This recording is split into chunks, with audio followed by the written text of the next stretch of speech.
सूखा और बाढ़ पे चर्चा जो हो रही है, एक तो ये अजीब स्थिति है कि प्रदेश में एक तरफ सूखा और एक तरफ बाढ़ एक साथ एक ही वर्ष आया है। तो पहले तो मैं सरकार को धन्यवाद दूंगा कि आपने इस चर्चा को स्वीकारा और मुख्य रूप से कृषि, बिजली, पर्यावरण और सिंचाई, इन 4 मंत्रालयों से संबंधित ये चर्चा है और ये समस्या है। श्रीमान, अगर कृषि मंत्री यहाँ उपस्थित होते तो और अच्छा होता। उत्तर प्रदेश की 65% आबादी खेती पे निर्भर है और इसलिए ये चर्चा और भी आवश्यक हो जाती है। कल भी इस चर्चा को हम सुन रहे थे, माननीय कृषि मंत्री, माननीय जल शक्ति मंत्री की ओर से उन्होंने कहा कि साहब नहरों में टेल तक पानी जा रहा है जो कि सत्यता से परे है। इसको सत्ता पक्ष के विधायक और चाहे प्रतिपक्ष के विधायक इस चीज को मानेंगे। अपने अपने क्षेत्रों में जाएं, टेल तक पानी नहीं जा रहा है, बहुत सुधार की आवश्यकता है। मेरे यहाँ भी मानिकपुर रजवाहा, हीरागंज रजवाहा है।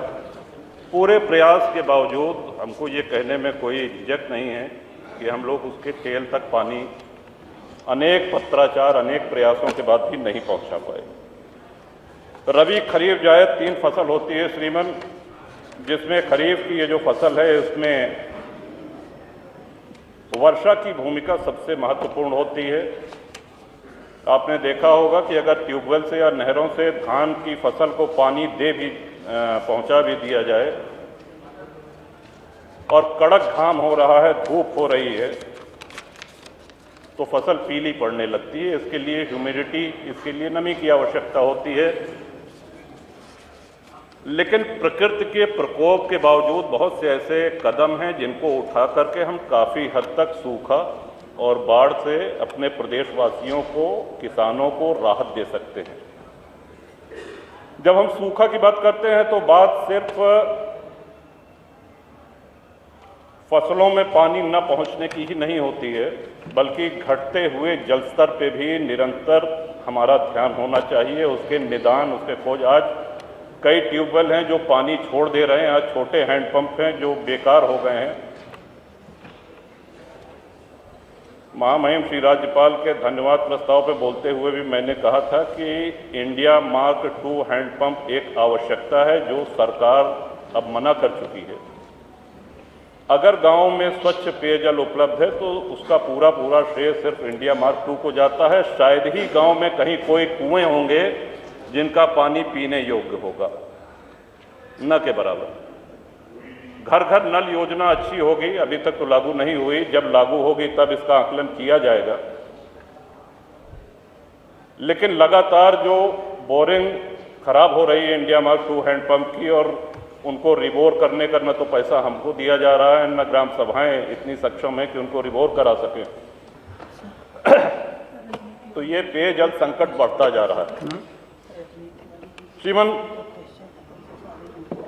पर्यावरण की जहाँ तक बात की जाए, वृक्षारोपण बहुत ज़रूरी है, हम सबको सिखाया गया है। और यही जुलाई अगस्त का महीना है कि व्यापक पैमाने पर सरकारी विभाग माननीय मंत्री से, माननीय मुख्यमंत्री जी से, सभी नेताओं से वृक्षारोपण का एक समारोह जैसा मनाया जाता है, फोटो खींचती है। कई बार ये भी कहा जाता है कि साहब इस बार रिकॉर्ड तोड़ वृक्षारोपण हुए हैं, इतना बड़ा वृक्षारोपण अभियान कभी नहीं हुआ है। लेकिन वो रोपित वृक्ष कितना चल पाते हैं ये भी देखना जरूरी है। अरे बच्चा पैदा हो गया तो बच्चे को लालन पालन भी जरूरी है। ये नहीं कि बच्चा पैदा कर दिया और उसके बाद में उसको खाना दे रहे हैं, न पानी दे रहे हैं। तो वृक्ष को कितना संरक्षण, उसी जगह पे हर साल वृक्षारोपण हो रहा है, ऐसी भी कई समाचार में। लगातार पेड़ कटने से सरकारी विभाग एकदम आंख बंद करे है। एक्सप्रेसवे है, हाईवे हैं, सड़कें चौड़ी हो रही हैं, होनी चाहिए। लेकिन जो पेड़ कट जा रहे हैं वो देसी आम के हैं, महुआ के हैं, वो हमारी पीढ़ी अब अपने जीवन में वो पेड़ नहीं देख पाएगी। छायादार वृक्ष आज सड़क के किनारे बहुत आवश्यकता है इसकी। थोड़ा बहुत किया भी जा रहा है, लेकिन फिर वही समस्या आती है कि जो वृक्ष हम रोपित कर रहे हैं उनमें से कितने पेड़ तैयार हो रहे हैं, छाया कितने दे रहे हैं। शहतूत है, पाकड़ है, महुआ है, देसी आम है, ये सब प्रजाति, इस पर चिड़िया भी बैठती हैं, इसके फल भी चिड़िया खाती हैं। तो इन वृक्षों को प्राथमिकता दी जानी चाहिए और यूकलिप्टस जैसे पेड़ जो लगातार जल स्तर को नीचे करते हैं, इन पेड़ों पे प्रतिबंध लगना चाहिए। यूकलिप्टस के वृक्षों पे न उस पर चिड़िया घोंसला बनाती है, न बसेरा लेती है, और वो पानी का जल स्तर बहुत नीचे कर देता है। श्रीमान, बिजली की समस्या सभी माननीय सदस्यों ने उठाई। हम इसमें नहीं जाना चाहते कि 16 घंटे है कि 18 घंटे है,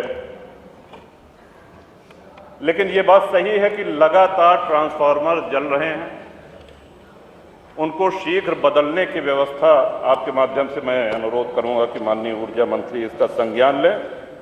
और जो छापेमारी हो रही है, सही बात है, कुछ लोग कटिया लगाते हैं, लेकिन ये हमेशा से लगाते रहे, उनके खिलाफ कार्रवाई हो। लेकिन जिस तरह की कार्रवाई हो रही है उससे सरकार के पक्ष में संदेश नहीं जा रहा है, आम जनमानस परेशान हो रहा है।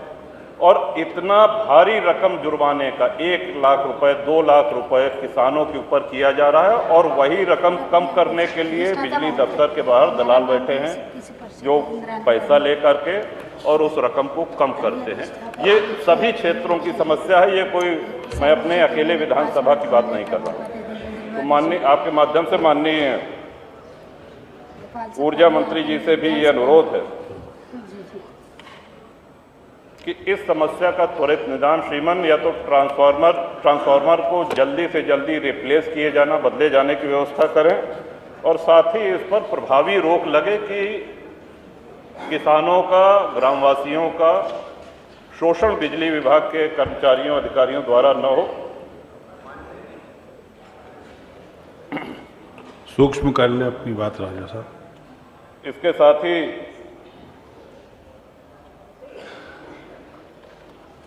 श्रीमान, प्रकृति की आपदा बचाई नहीं जा सकती, और टीवी पे भी हम लोगों ने देखा, और जो विकसित राष्ट्र हैं, यूरोप है, अमेरिका है, चीन है, किस तरह से गाड़ियां बही जा रही हैं, किस तरह से पूरे मकान ध्वस्त हुए जा रहे हैं। एक बहुत बड़ा कारण यह है कि प्रकृति का असंतुलित दोहन हमने किया है, और प्राकृतिक जो जल निकासी के मार्ग हैं उन पे इमारतें खड़ी हो गई हैं।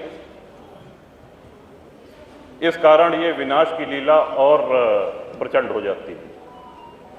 तो प्रकृति से खिलवाड़ करेंगे तो पहले तो प्रकृति चेतावनी देती है, उस चेतावनी को अगर हम अनसुनी करेंगे तो प्रकृति अपना हिसाब बराबर कर लेती है, जैसा कि कई देशों में और दूरदर्शन पे हम सभी लोगों ने, सभी साथियों ने देखा है। तो प्रकृति का सम्मान करते हुए जलाशय, वाटर हार्वेस्टिंग, इसको बढ़ावा दिया जाना चाहिए। सूखा और बाढ़ कोई ऐसी बात नहीं है कि बाढ़ आ जाए तभी हम बाढ़ नियंत्रण के काम करें, या सूखा पड़ जाए सूखा नियंत्रण के काम करें। ये निरंतर पूरे वर्ष चलने वाली योजना है, और इसको ध्यान दे करके आपके माध्यम से सरकार से निवेदन है कि इन समस्याओं का, जो आम जनमानस की समस्या है, उसको गंभीरता से लेकर के उनका निदान करने का कष्ट करें। बहुत बहुत धन्यवाद। माननीय सदस्य श्री समरपाल जी। इसके बाद महोदय, मैं आपका धन्यवाद व्यक्त करता हूं कि आपने मुझे बोलने का मौका दिया। बाढ़ पर हमारे जनपद अमरोहा में गंगा जी का बहुत बड़ा प्रभाव रहा।